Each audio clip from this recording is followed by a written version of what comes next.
அப்புறம் இங்க மனோஜ் டைம்ல ஏன் ரோகிணி நீ வேற, நான் தான் வேண்டாம்.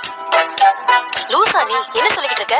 நீ தானே என்ன கூப்பிட்டு போய் அப்புறம் வீட்டுக்கு போய் மசாஜ் பண்றேன். இப்ப நீங்க இதுக்கு மேல நீ ஒன்னும் ஆட வேணாம். ஒரு நாளைக்கே இப்படி பண்ணிட்டு இருக்க. போய் ஃபேஸ் போறேன். உடம்புக்கு எதுவும் முடியலையா? அந்த நர்ஸ் கூட தானே இருக்காங்க. உடம்புக்கெல்லாம் அது எப்படி உனக்கு தெரியும்? முத்து மீனாவும் இங்க வந்திருக்காங்கடி. வேலையே இல்லையா? ஏன் தான் இப்படி பண்ணிக்கிட்டு இருக்காங்கன்னு தெரியல. அவனை பாத்துட்டாங்க, இப்ப கூட வந்தே ஆகணும்னு சொல்றாங்க. சரி நீ ஒண்ணு பண்ணு, இத கேளுமா. அங்க வந்து நான் சொல்ற மாதிரி தான் நீ பேசணும், புரியுதா? என்னடி இந்த மாதிரி நீ